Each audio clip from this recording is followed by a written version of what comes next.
Primeiro, boa tarde, pessoal. Agradeço a presença de todos os membros aqui dos comitês locais. Como o professor já adiantou, é muito importante que a gente tenha esse engajamento da parte de vocês, né? Um aprendizado contínuo e ele vem se aprimorando aí na decorrência da implementação da lei. Então, é muito importante que a gente tenha essa adesão a esses encontros que a gente promove aqui e que a gente tenha vocês como nossos facilitadores nas pontas, né? Nas unidades e órgãos. Hoje eu vou falar um pouquinho de um assunto, eu vou até passar aqui já para o meu segundo slide, que é das informações pessoais em registros de reuniões, e o contexto e motivação muito conhecido já por vocês, né, é que esse teor de informação pessoal sensível, ele é muito recorrente em reuniões na universidade. Não necessariamente em reuniões diárias que lidem estritamente com essas informações. Às vezes, no dia a dia, no decorrer de uma discussão sobre contrato, ou mesmo no decorrer da administração de um órgão ou projeto, eles surgem, né? Então, para além de áreas que já têm a cultura de tratar essas informações, falo áreas mais relacionadas à da saúde, área de recursos humanos, né, que já traz isso de uma maneira mais consolidada, incorporada na sua rotina de trabalho. A Lei Geral de Proteção de Dados, ela traz de uma maneira mais ostensiva, eu falo mais ostensiva porque a lei já falava de informações pessoais, né, a própria Lei de Arquivos, eu já falei em outras situações para vocês, também já falava de informações pessoais, e aí a gente pode remontar a nossa Constituição, que traz ali o direito à privacidade como um dos direitos fundamentais.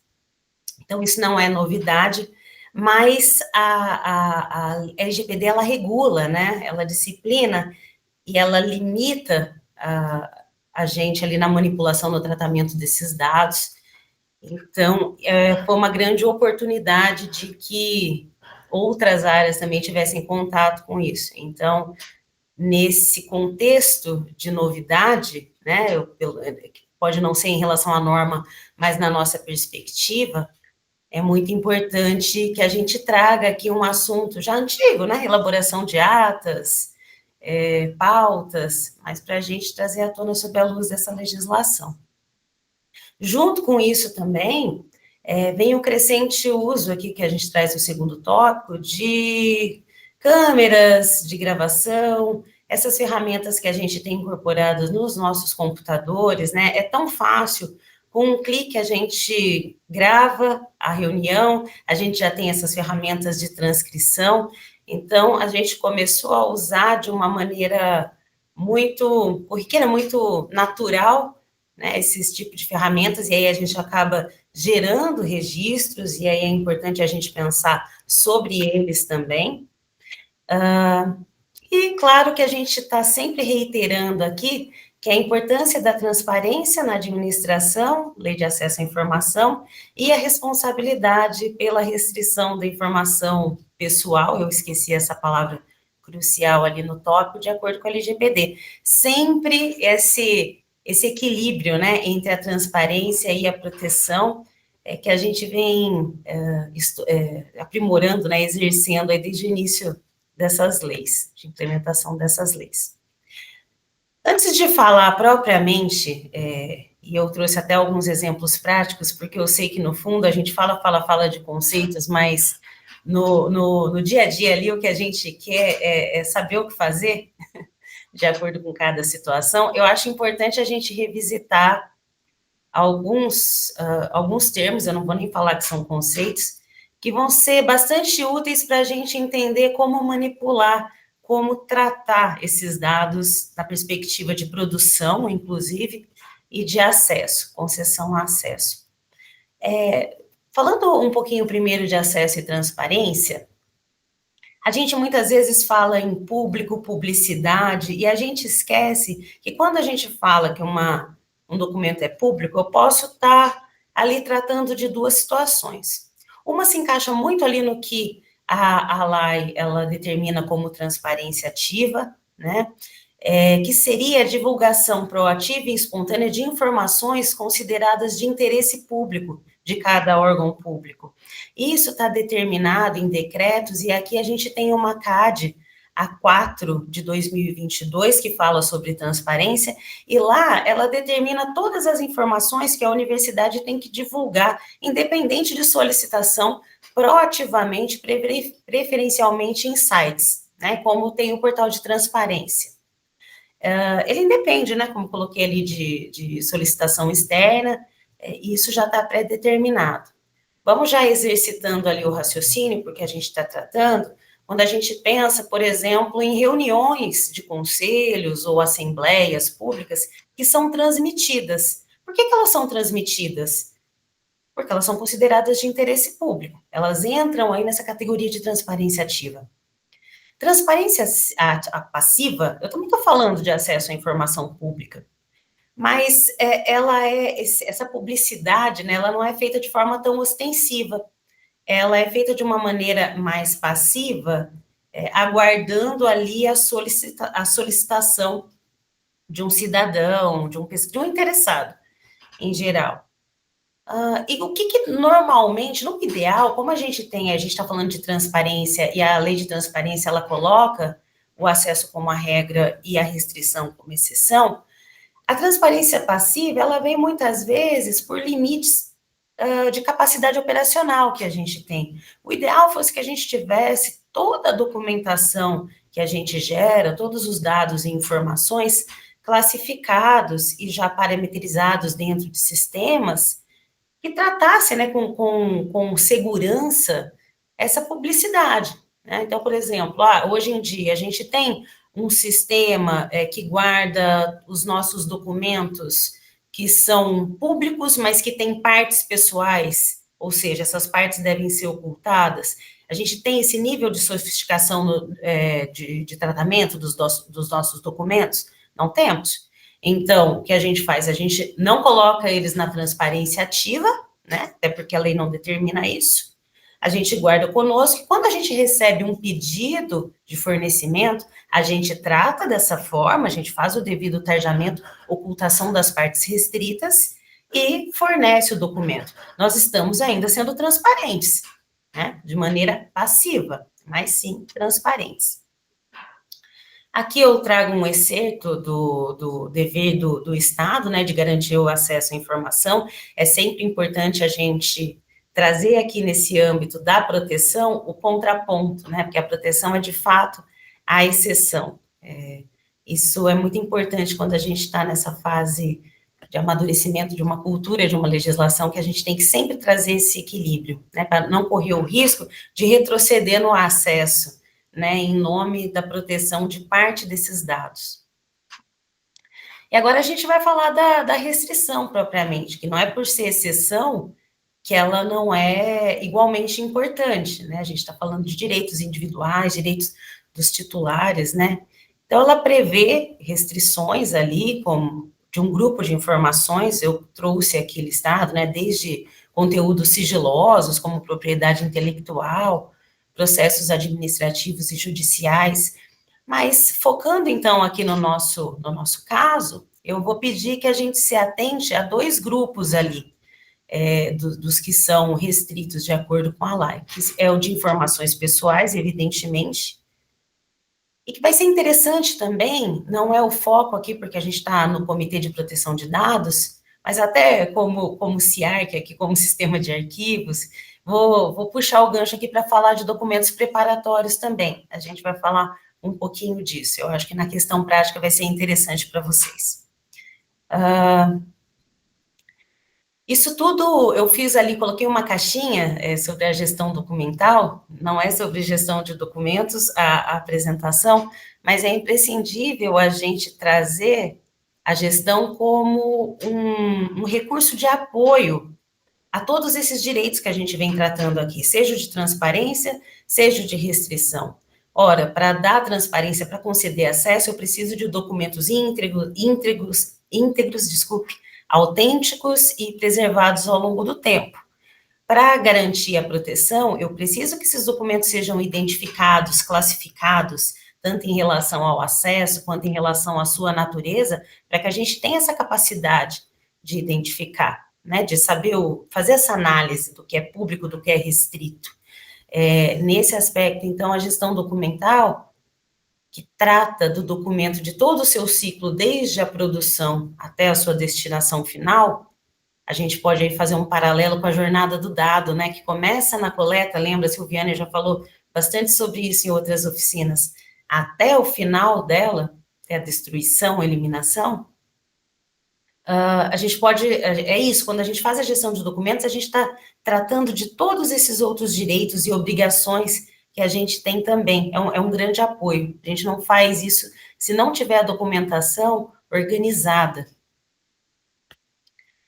E aí, voltando um pouquinho naquele grupo que eu pedi que vocês prestassem atenção, de destaque, então eu vou falar um pouquinho deles. Os dados pessoais, vou relembrar, são informações que identificam ou tornam identificável uma pessoa natural, ou seja, o seu nome associado ao seu endereço, o seu CPF associado a seus dados de localização, enfim. A gente já falou bastante sobre isso, mas eu gosto sempre de relembrar, porque como a gente não tem aqui dentro do workshop pré-requisitos, né, não necessariamente quem está aqui agora teve oportunidade de fazer os primeiros, então eu corro o risco de ser um pouquinho repetitiva, mas eu acho importante a gente colocar. E os dados pessoais sensíveis, né, que são aqueles que trazem ali informações sobre a origem racial ou étnica, convicção religiosa, filiação sindical, dados de saúde, dados genéticos, né? Trago aqui alguns exemplos, como o histórico médico, dados biométricos e de reconhecimento facial, dados de ascendência, religião ou da vida íntima de uma pessoa, sobretudo que possam levar à discriminação de alguma maneira. Fiz questão de trazer aqui esses exemplos para que, quando a gente for produzir ou pensar no acesso a documentos de reunião, que a gente vai falar um pouquinho mais à frente, essa categoria ela é muito importante, ela é muito sensível, como o próprio nome determina, e a gente tem que tratá-la com bastante atenção.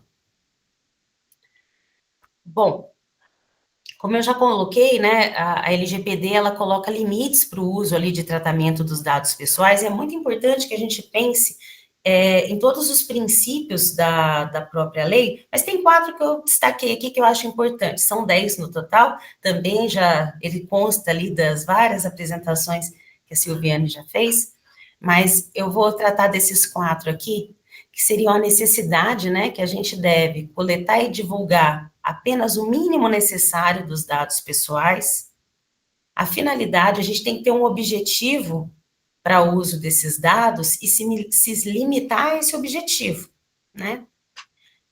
A adequação desse uso, ele tem que ser proporcional e compatível com esse objetivo, eles se confundem, né? Mas veja que tudo isso nos dá um norte na própria etapa de elaboração do documento. A gente já falou isso algumas vezes, e eu repito aqui quando a gente está falando de uma elaboração de pauta, uma elaboração de ata. Que tipo de documento é esse, né, que eu vou tratar? É uma ata, essa ata é de transparência ativa, eu vou publicar ela no site, se eu vou publicar ela no site, eu vou colocar informação sensível nela? E a gravação? E a pauta? Como que eu vou tratar tudo isso? Tudo tem a ver com a finalidade, né, do uso. Se eu vou colocar essa informação, essa ata num site, eu tenho que ter um cuidado de tratá-la ali, para que não tenha informações que possam ferir a privacidade das pessoas, ou qualquer outra categoria de sigilo. Vou focar aqui na privacidade, porque é o tema em questão. E segurança, claro, que é a proteção efetiva contra acessos não autorizados. Quem é que tem acesso a essa documentação pessoal que vai ser tratada no âmbito de uma congregação, de um órgão? Como que essas pessoas são orientadas? Elas são orientadas? Como que o drive de compartilhamento, ou como a minha pasta está sendo tratada? Como o sistema, como é que é a categoria, as concessões de acesso, né? As categorias de acesso desse sistema, dessa minha intranet, que dá acesso a esses dados. Tudo isso tem que ser pensado. E aí eu trago esses princípios, porque a gente tem que pensar tudo isso de forma a não prejudicar a eficácia administrativa, né? Ou seja, o receio de manter, de tratar os dados pessoais, eles não podem impedir o fluxo de uma ação. A lei, ela nos respalda quanto a isso. A gente não tem que ter receio, insegurança nesse sentido. Ficar atento não quer dizer ficar imobilizado, né, ou deixar de fazer, não. Eu tenho ali, então, que coletar, dar acesso a esses dados, ainda que pessoais e sensíveis, de forma a garantir ali a minha finalidade, né? É o que a gente chama de eficácia administrativa. Eu não posso também mitigar o acesso ou a produção a ponto de anular a eficácia do documento ou da transmissão de dados ali que eu estou executando. A transparência dos dados públicos, pensando nessa questão da concessão do dado, que ele pode depois ser passível de acesso por terceiros, inclusive, e a proteção dos dados sensíveis.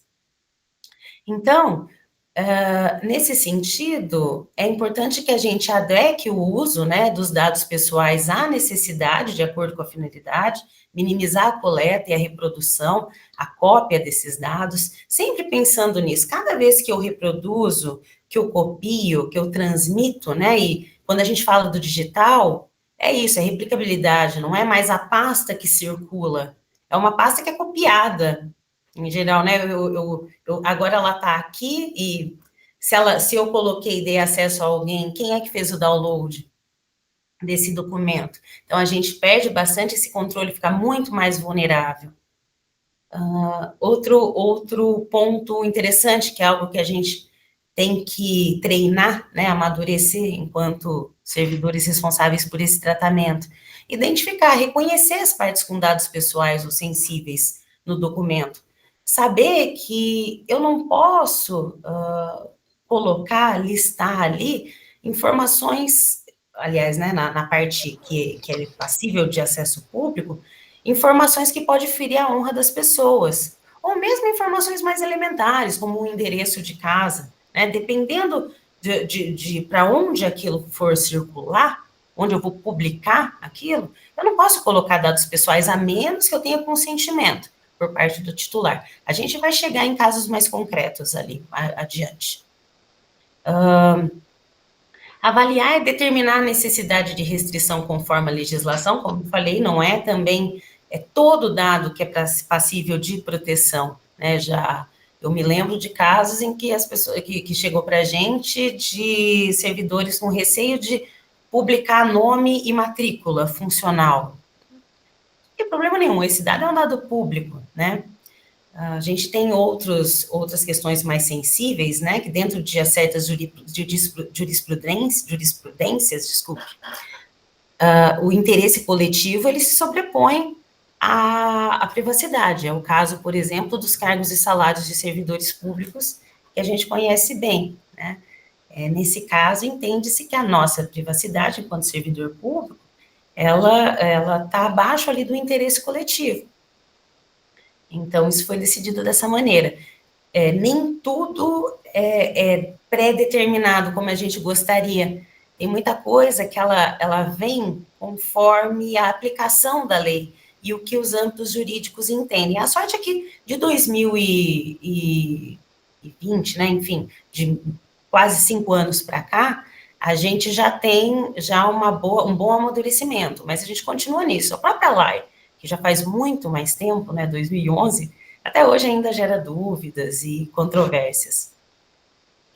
E o tratar ali, que a partir da avaliação eu determinei, né, quais áreas ali são passíveis de restrição, eu anonimizo, eu tarjo, restringe essas informações, e aí eu garanto acesso às partes não restritas do documento. A gente, com todo esse movimento da tecnologia, a gente fica atento, né, para cada vez mais termos aí ferramentas que apoiem a gente nesse sentido. Hoje a gente ainda não tem uma acessível incorporada ali aos nossos trabalhos, né, mas como eu falei, é algo que a gente tem que ficar bastante atento para acompanhar essa evolução. Desculpa, passei aqui uma mais.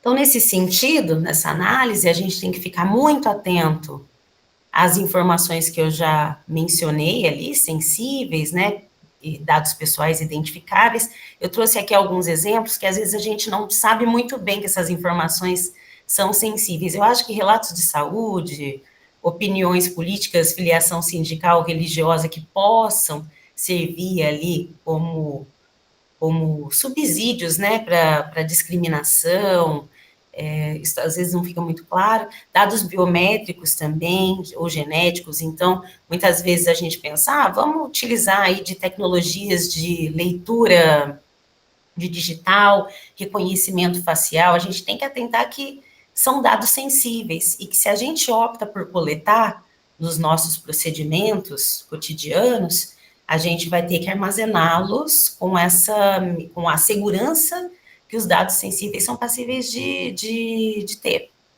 Registros audiovisuais, voz e imagem são dados pessoais protegidos pela LGPD. Lembra que a gente falou sobre as gravações?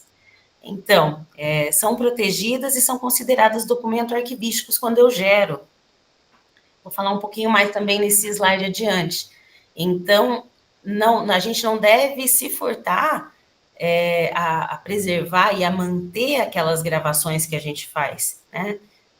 Sei que muitas vezes as pessoas não têm essa visão, mas a partir do momento que eu opto por gravar uma reunião de congregação, lembra que a gente falou lá da transparência ativa? São reuniões de colegiados, enfim, de instâncias decisórias. Isso é considerado de interesse público. Então, eu tenho que preservar. Eu gero um documento arquivístico, eu tenho que preservar pelo mesmo tempo que aquele conjunto daquela atividade, né, a ata e tudo mais, é preservado. Então, aqui, nesse caso, a gente coloca aqui como atenção, né, que discussões sobre estado de saúde, avaliações de desempenho individual, dados familiares ou financeiros pessoais, informações de menores de idade, a gente nunca deve divulgar sem tratar adequadamente, ou seja, tarjar ou ocultar essas partes. Agora, vamos lá, vamos falar das atas, pautas e reuniões propriamente. Vocês vão ver que tudo isso que eu falei até agora se aplicam a esses documentos, não tem diferença. Não tem diferença, a gente traz todos esses princípios para cá. Então, vamos falar um pouquinho sobre a ata. A ata é aquele documento que registra de forma completa ou resumida as ocorrências, discussões, deliberações e resoluções realizadas em assembleia, sessão ou reunião. Então, veja que aqueles termos, discussões, deliberações e resoluções, já remete lá à lei que diz que esse teor ele é considerado de interesse público. Então, quando eu estou tratando de congregação, órgãos colegiados, a ata, esse documento final, em suma, ele é considerado de acesso público. Ela é integralmente pública. Eu posso ter ali, quando necessário, informações que não são públicas, e aí, para que eu coloque no site, elas devem ser ocultadas. O ideal é que, na elaboração, a gente já torne o teor dela já qualificado para que ela seja totalmente pública, né? Então, como eu falei, você citar o nome de um servidor e um caso, um extrato, por exemplo, do caso, se é que ele é um caso sensível, isso não fere a honra, a privacidade da pessoa. É difícil? É algo que a gente tem que ir treinando e se aprimorando? É fato. Mas não tem como a gente se livrar de treinar essa expertise, mudar essa cultura, né? Nesse sentido, é a qualidade da informação pública que é gerada. Mas lembra que a ata é um documento primordialmente público. Então, eu tenho que tomar muita atenção, eu tenho que prestar muita atenção no que eu incorporo ali em termos de informação. E a pauta? A pauta é um documento que dispõe a relação de itens a serem abordados nas reuniões e que normalmente contém aquela documentação que subsidia tomadas de decisão, né? É aquela documentação que vai gerar as deliberações e resoluções ali postas na ata. Existe uma categoria de documentos que a gente traz no decreto e na própria deliberação CAD de transparência nossa, que é considerado os documentos preparatórios, Esses documentos, eles são restritos, eles subsidiam a tomada de decisão. São notas técnicas, pareceres, e nesse caso de reuniões que contêm ali tratativas de informações sensíveis, em geral, esses documentos de pauta, eles têm informações massivas pessoais e pessoais sensíveis. Então, o que a gente determinou? Que esses documentos de pauta são restritos. Ah, Janaína, mas e se alguém pedir acesso a essa documentação? Bom, a resposta é: esses documentos são restritos porque o teor dele é massivamente restrito. Ah, mas essa pessoa recorreu e tudo mais e conseguiu acesso às partes não restritas. Por jurisprudência que a gente observa, isso é possível.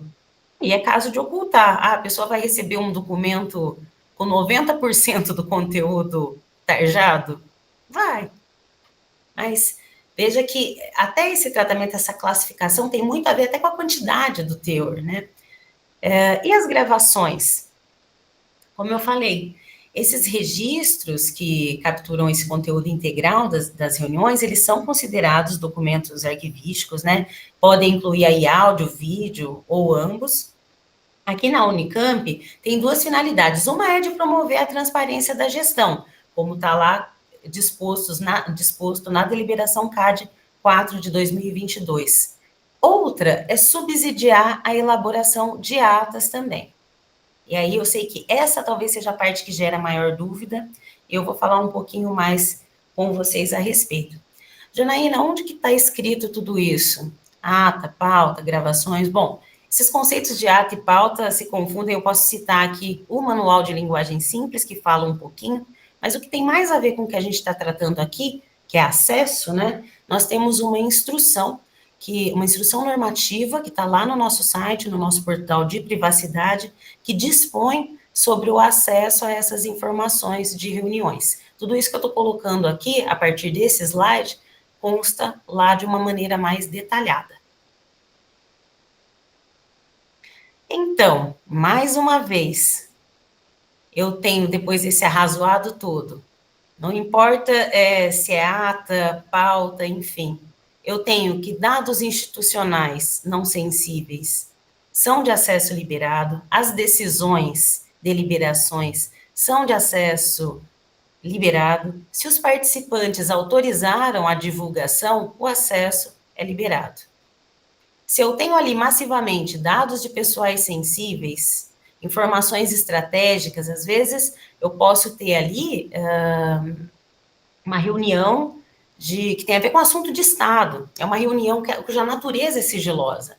O acesso é restrito, é assim também, né, tudo que é público. Ou então os documentos preparatórios, lembra aquele constante das pautas que subsidiam as decisões, são de acesso restrito, estou ali no ponto 3. Agora, voltando ali no ponto 2, que é esses que demandam análise, com esse equilíbrio que a gente coloca, são esses documentos que são públicos, eu coloco ali um conteúdo misto, né, um documento que é público, mas que ele contém informações sigilosas, seja por serem pessoais, né, ou sigilosas, no caso, por exemplo, patente e tudo mais. Então, é isso. Nesse caso, a análise é necessária e menção a pessoas identificáveis, sobretudo aos dados sensíveis, opiniões pessoais em debates. Veja, são opiniões pessoais que possam ferir a honra das pessoas. E desde que aquele debate não seja público, uma audiência é pública, os participantes sabem que aquela audiência é pública, né? Se não sabem, deveriam saber, deveriam ser expressamente informados pela organização. É esse tipo de ação, de atitude, de método que a gente deve incorporar daqui adiante, né? Então, de registros pertinentes ali à transparência ativa e passiva, né? A gente tem essas reuniões institucionais, sessões de conselho e comissões, congregação entra também, audiências públicas, reuniões de colegiados, decisões administrativas formais, ou então essas transmissões autorizadas, gravações para site institucional, transmissões que são ao vivo, reuniões com aviso prévio de registro. É muito importante que esse conteúdo que vai ser produzido com a ideia de ser transmitido, essa transmissão, essa noção tem que ser repassada, previamente repassada, né, para os envolvidos, que inclusive dão anuência para essa transmissão, para essa divulgação. E aí vem um ponto de alerta muito importante. Os participantes, cientes da transmissão em tempo real ou posterior, ou inclusive a possibilidade de concessão mediante a um pedido de acesso, devem se atentar ao conteúdo das falas. Isso tem muito a ver com o conteúdo, com a nossa mudança de cultura.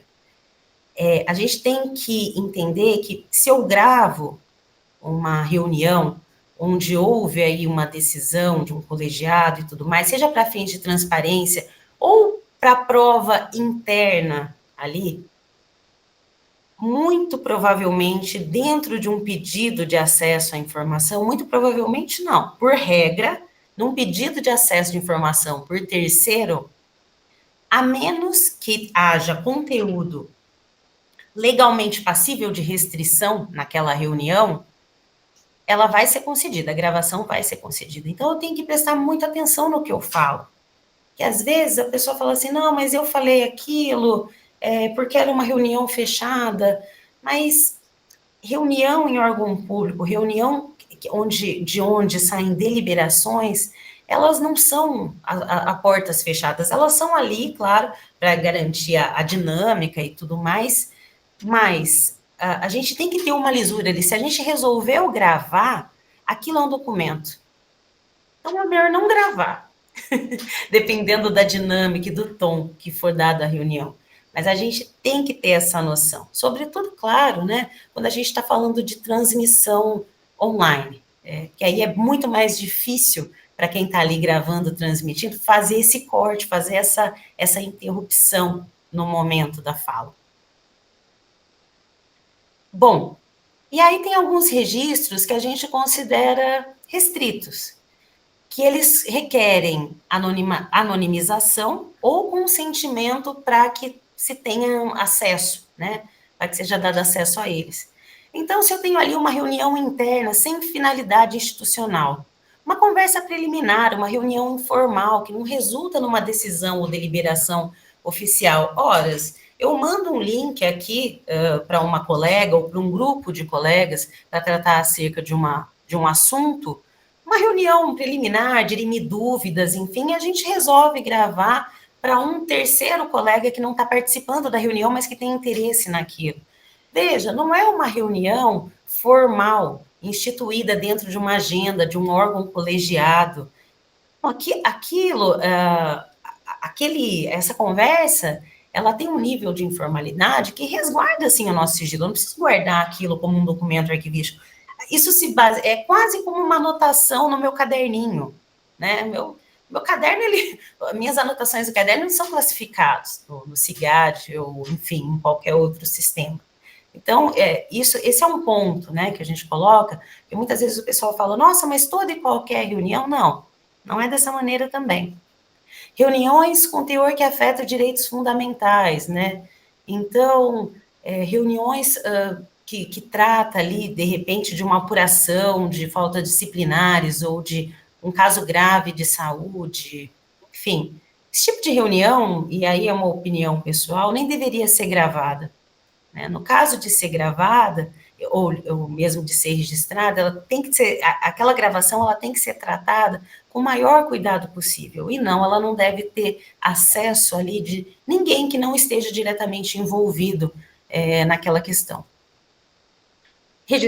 Reuniões com registros massivos de dados pessoais, eu já falei, e reuniões de natureza sigilosa ou estratégica, a própria Lei de Acesso à Informação, ela traz um artigo ali que discussões sobre segurança pública, defesa nacional ou políticas econômicas sensíveis, elas não são passíveis de acesso. Então, esses aí seriam os restritos, né? Por fim, acho que eu já até me estendi um pouco, como recomendações a gente tem aí a de anonimizar, né, antes de publicar esses documentos que são primordialmente públicos, que a gente remova, né, ou torna ali irreconhecíveis os dados pessoais e pessoais sensíveis, que não sejam necessários ali. eu falei, o nome isoladamente não é em si um dado pessoal. Treinar, né? A gente precisa capacitar as equipes responsáveis por registros, publicações sobre proteção de dados pessoais e não pessoais. Eu estava conversando com a Procuradoria-Geral, agora há pouco, a gente está produzindo aí, elaborando uma agenda que extrapolam, inclusive, essa questão da proteção de dados pessoais e pessoais sensíveis, falar de sigilo de uma maneira mais abrangente, né, com uma norma, inclusive, para a universidade, que sirva de norteadora para que a gente, enquanto agentes ali, né, na nossa rotina, tenhamos parâmetros mais claros do que a gente deve restringir, do que a gente deve publicar para além de diretrizes, orientar, quando eu falo ali os participantes das reuniões, eu acho que esse é um compromisso também, uma responsabilidade nossa, né, enquanto facilitadores, aí, enquanto comitê local, de orientar os participantes dessas reuniões que eles devem ter esse cuidado no que é dito ali, né, no que é dito, sobretudo quando elas são gravadas, ou então fazer essa ponderação do não registro, né, integral, e aí você registra na ata as decisões. Esse é um entendimento já muito bem consolidado entre CIARC, Comitê de Privacidade e Proteção de Dados, e a própria Procuradoria-Geral, de que, no caso de congregações, órgãos colegiados, comissões formais, em reuniões formais que envolvam decisões, se houve gravação, sim, a gravação é passível de acesso com ocultação de partes eventualmente sensíveis. Estou falando muito isso porque a doutora Lívia pediu que eu assumisse esse compromisso. E consulta, né? Tenho dúvida, não sei o que fazer. Entra em contato conosco, com o Comitê Gestor de Proteção de Dados Pessoais, e vai estar sempre à disposição para dirimir esse tipo de dúvida. Eu trouxe aqui, Sil, a gente ainda tem tempo? Porque senão eu deixo esse exemplo prático aqui para depois, na oficina. A gente tem ainda a apresentação do Gesiel sobre o sistema. Se for... É rápido. Então pode seguir. Então, a gente tem aqui uma reunião de congregação que discutiu o caso de um estudante com problemas de saúde mental que solicitou tratamento especial. Essa gravação, claro, tem detalhes ali da discussão. A ata estava resumida, né, sem mencionar detalhes sensíveis conforme deve ser. Mas um terceiro que não estava envolvido ali na discussão solicitou acesso à gravação completa. Então, aí eu propus essa reflexão aqui. Eu vou já falar, porque a gente não tem tempo para uma dinâmica que nem é a ideia, mas eu acho importante para a gente pensar, né, no caso concreto. O que a gente faz? Forneço apenas a ata e nego acesso à gravação, já que ela tem dados pessoais sensíveis? Ou eu forneço a versão editada da gravação com os trechos removidos? Como eu já coloquei aqui, idealmente, sem dúvidas, é a opção B. Eu forneço a versão editada da gravação com trechos sensíveis removidos. Aí você me diz, mas Janaína, e se eu não tiver a mínima condição? Isso aqui na universidade não se aplica, é muito difícil. Se de repente você tem alguma realidade que você não consegue fazer essa remoção dos trechos sensíveis, por algum motivo, se é desarrazoado e tudo mais. Aí, isso seria uma justificativa para a gente incorrer na opção A, mas ela deve ser a exceção da exceção da exceção. Por quê? Porque dá muita margem para recursos. Então, aquele problema ele vai escalando, né? Ele vai escalando indo para instâncias maiores e deixando a universidade cada vez mais vulnerável no que concerne a responsabilidade por proteger os dados.